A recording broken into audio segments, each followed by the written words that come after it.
This featurette will give you a quick look at the various sources used to recreate the original 1977 version of Star Wars in the Star Wars Despecialized Edition Remastered. The main video source of the Despecialized Edition Remastered was the official Blu-ray release of the heavily altered version of the film.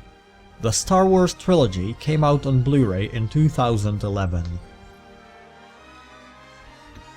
To the disappointment of many fans, this release was sourced from the same master as the 2004 DVDs and inherited most of the 2004 release's problems, such as crushed blacks, heavily altered color palette, and automated digital cleanup, resulting in a slightly artificial look of some scenes.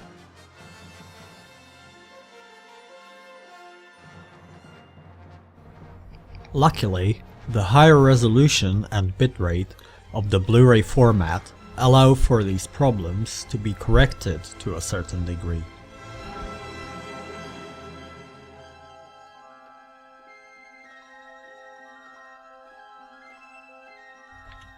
An overall color correction was first performed by an OriginalTrilogy.com member called U2, who wrote an Absinthe script to fix some of the worst color issues of the 2004 master, mainly the ever-present magenta tones, which are especially visible in laser-fire flash frames, but in other instances as well.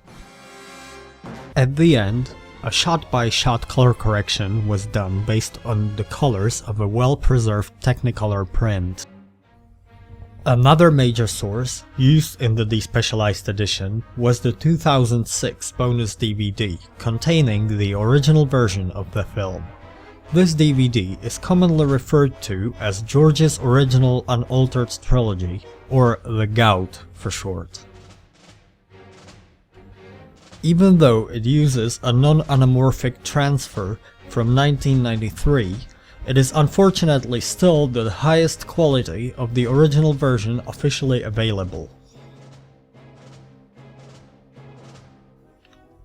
Aside from its low resolution, this 20 years old transfer is also plagued by many other issues, such as motion smearing, caused by a primitive digital noise removal method used when making the transfer in the early 90s. This is clearly visible here, where the speeder leaves a trail of its own shape from previous frames behind it.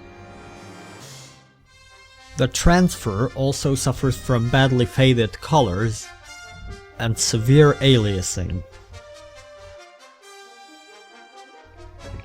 Sometimes only small elements were used from the GOUT to cover up special edition changes. But in other instances, entire shots had to be replaced by GOUT upscales. Upscaling this obsolete transfer and having it look acceptable next to HD footage was no easy task. And that's why Project Blue, an HD upscale of the GOUT DVD done by an OriginalTrilogy.com member called Dark Jedi, was used in most cases. Usually, it was further enhanced and, of course, color corrected to fit together with the surrounding high-definition footage. Dark Jedi is now cooperating with U2 on making an even better upscale for a new version of Project Blue, and a few work-in-progress shots from this new effort were also provided by them for the Despecialized Edition Remaster. Another source used for the Despecialized Edition Remastered was the aforementioned 2004 DVD version. The source used for the Despecialized Edition, however, wasn't the DVD itself, but an HDTV broadcast, which used the same master as the 2004 DVD. This HDTV source was used to undo some of the changes made for the 2011 Blu-ray release. It was also the main source of the first Despecialized Edition and was therefore carried over in the shots which weren't redone in the remastered version, or shots that were redone prior to the release of the Blu-ray.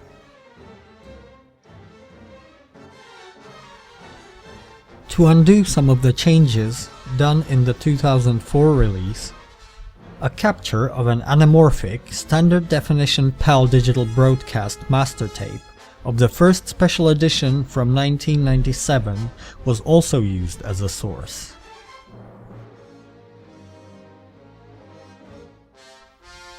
Again, sometimes only some elements were extracted from this source, but sometimes whole shots were used. For the most recent versions of the Despecialized Edition, a great new source became available. A scan of the first part of the Mos Eisley scene from an actual low-fade LPP 35mm print, done on a home-built scanner by a group of dedicated fans called Team -1.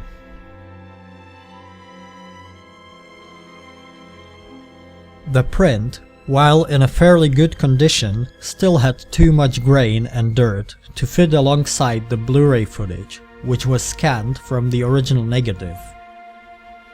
So first, an automated cleanup was performed in Avisynth by another OriginalTrilogy.com member who calls himself Laserschwert.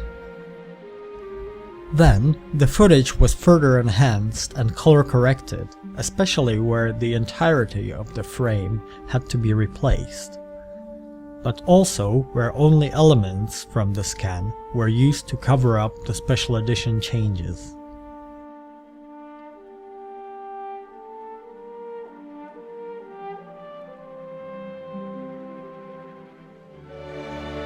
Pago Grande, a homemade capture of a 16mm print of the original film, was also one of the minor video sources.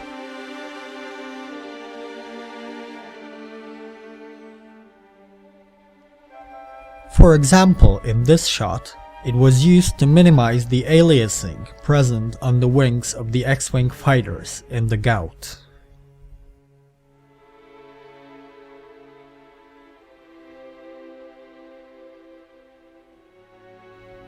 It was also used as a reference for the theatrical timing and placement of the Greedo subtitles.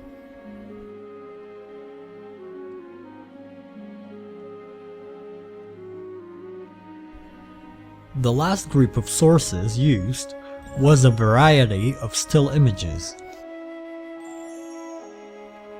Many 35mm cell scans and screen photos of varied resolution and quality were obtained from several different sources, some of which wished to remain anonymous. The condition of the film in some of those scans was often quite rough and required cleanup and enhancement in order to fit with the Blu-ray footage.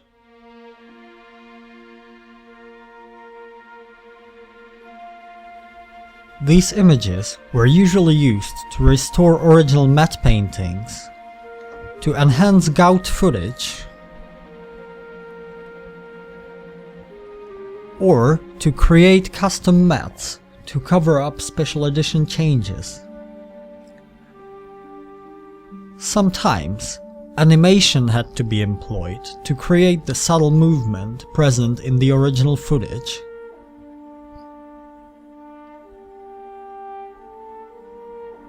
And rotoscoping had to be used to put the foreground elements in front of the mattes. Custom mattes were often created from other sources, such as several consecutive frames or a combination of HD and Gout images.